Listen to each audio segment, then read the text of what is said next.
Hi friends, வணக்கம் and welcome to ELB Creations. இந்த வீடியோவில் நம்ம ஆல்ட்ரேஷன் ஒர்க் தான் பார்க்க போகிறோம். இது வந்து வெஸ்டர்ன் ஸ்டைல் பலாசோ பேண்ட். இதில் பார்த்தீங்கன்னா மேல் பக்கம் எந்த ப்ளீட்ஸும் இல்லை, எலாஸ்டிக்கும் இல்லை. பேக் சைடில் இருக்கிற மாதிரி தான் ஃப்ரண்ட் சைட்லேயும் இருக்குது. உள்ளுக்குள்ளே பார்த்தீங்கன்னா 1.5 இன்ச்சுக்கு வந்து அவங்களே ஃபோல்ட் பண்ணி ஸ்டிச் பண்ணியிருக்காங்க. சைடில் வந்து ஒரு 4 இன்ச்சுக்கு வந்து ஜிப் இருக்குது. ஸோ நம்ம பேண்ட்டை வந்து போட்டுட்டு இந்த மாதிரி ஜிப்பை நம்ம போட்டுடணும். அப்போ நமக்கு இடுப்பில் வந்து ஃபிட்டிங்காக இருக்கணும். பட் இதில் ப்ராப்ளம் பார்த்தீங்கன்னா இடுப்பில் ஃபிட்டிங்காக இல்லை, லூஸாக இருக்குது. ஸோ இதுக்கான சொல்யூஷன் தான் இப்போ நம்ம பார்க்க போகிறோம். உள்பக்கம் அவங்களே வந்து 1.5 இன்ச்சுக்கு மடித்து தைச்சிருக்காங்க. அதுவும் வந்து கம்ப்ளீட்டாக ஜாயின் பண்ணல.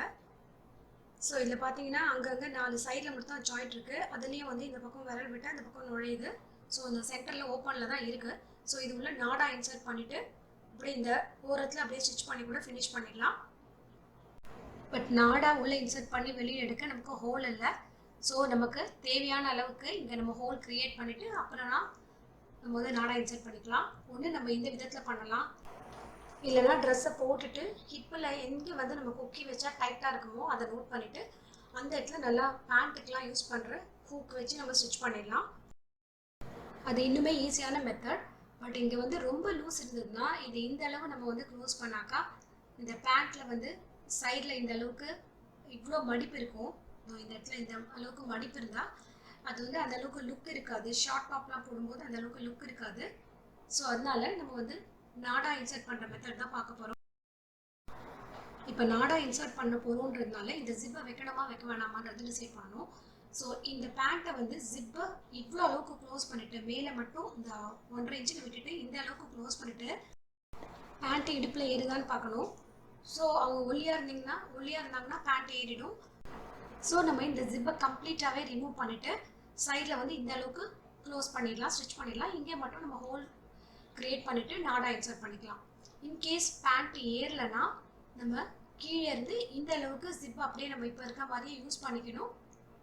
இது வரைக்கும் வச்சுட்டு யூஸ் பண்ணுற மாதிரி வச்சுட்டு மேலே மட்டும் ஹோல்ட் பண்ணிவிட்டு அதில் நாடா இன்சர்ட் பண்ணுற மாதிரி நம்ம பண்ண போகிறோம். இப்போ இந்த ஆல்ட்ரேஷன் எப்படி பண்ணுறதுன்னு டீட்டெயிலாக பார்க்கலாம். பக்கம் ஓரளவுக்கு தையல் பிரித்து வச்சுருக்கேன். இன்னொரு பக்கத்தில் பிடிக்கும் போது இந்த மாதிரி இந்த உள்பக்கம் இப்படி திருப்பிக்கிட்டு அப்புறமா தையல் பிரிச்சுக்கலாம். இந்த எல் ஷேப்க்கு தையல் பிரிக்கணும். கூடவே ஜிப்பையும் நம்ம சேர்த்து ரிமூவ் பண்ணணும்.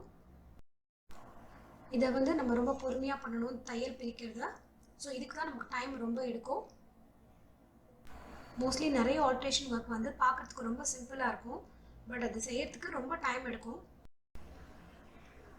தேவையான அளவுக்கு கம்ப்ளீட்டாக தையல் பிரிச்சாச்சு. நெக்ஸ்ட்டு நமக்கு ஜிப்பு வந்து எந்த அளவுக்கு வேணுன்றதை மார்க் பண்ணிக்கலாம். இதை வந்து உள்பக்கம் ஃபோல்ட் பண்ணிவிட்டு அதுக்கப்புறம் ஒரு 1/2 இன்ச் விட்டுட்டு நான் மார்க் பண்ணிக்கிறேன். நம்ம தையல் பிரித்ததெல்லாம் இப்போ தனித்தனியாக ஃபினிஷ் பண்ணிட்டு வரலாம். மேல் பக்கம் தனியாக ஸ்டிச் பண்ணிக்கலாம், கீழ் பக்கம் தனியாக ஸ்டிச் பண்ணிக்கணும். ஸோ அதை பார்க்கலாம். இப்போது இது வந்து அப்படியே ஒரு பக்கத்தில் ஆரம்பித்து கண்டினியூஸாக ஸ்டிச் பண்ணிட்டு போயிட்டு இன்னொரு பக்கத்தில் கம்ப்ளீட்டாக முடிச்சிடலாம். ஸோ இந்த ஸ்டிச்சிங் வந்து ரொம்ப சிம்பிள் தான் இதில். ஸோ இப்போ பார்த்தீங்கன்னா இந்த மேல் சைடுக்கும் கீழ் சைடுக்கும் டிஃப்ரென்ஸ் இருக்குது. அதை நம்ம அப்புறமா மடித்து தைச்சிக்கலாம். இப்போ நம்ம வந்து எங்கெல்லாம் தையல் பிரித்தோமோ அதை அப்படியே க்ளோஸ் பண்ணிட்டு வரோம். ஜிப்பு கிட்ட வந்தோடனே நமக்கு ஜிப்பு எந்த அளவுக்கு தேவையோ அதை மட்டும் விட்டுட்டு மேல் பக்கம் நம்ம ஜிப்பை பிரித்து வச்சதை அப்படியே நம்ம மடிச்சுட்டு இந்த மாதிரி மடிச்சுட்டு அது மாதிரி தையல் போட்டுக்கலாம். இதை டர்ன் பண்ணிக்கிறேன். மேல் பக்கத்துக்கும் கீழ் பக்கத்துக்கும் 1/2 இன்ச் டிஃப்ரென்ஸ் இருக்குது. அதை இந்த மாதிரி கிராஸாக மடிச்சுட்டு தையல் போட்டுக்கலாம். எக்ஸஸாக இருக்கிற ஜிப்பை கட் பண்ணிடலாம்.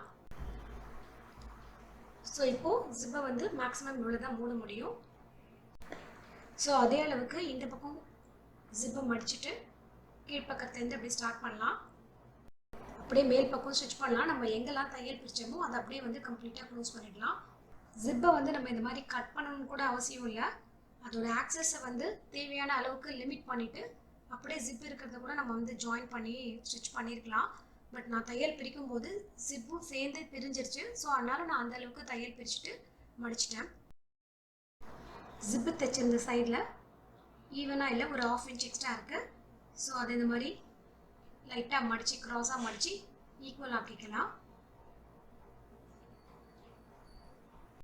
இதே மாதிரி ஆப்போசிட் சைட்லேயும் பண்ணிக்கலாம். அப்படியே எக்ஸ்ட்ரா இருக்கிற ஜிப்பையும் கட் பண்ணிடலாம். மேல் பக்கத்தில் 1 இன்ச்சுக்கு தையல் பிரித்து வச்சுருந்தோம், அதை வந்து க்ளோஸ் பண்ணிக்கலாம்.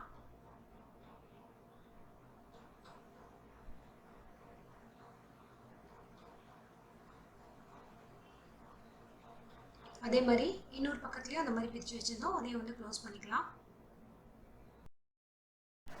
நாடா உள்பக்கம் இன்சர்ட் பண்ணுறதுக்கு ஏற்ற மாதிரி உள்பக்கமாக இந்த ஃபோல்டிங் இருந்தது இல்லையா, அதை நம்ம அப்படியே க்ளோஸ் பண்ணிக்கலாம்.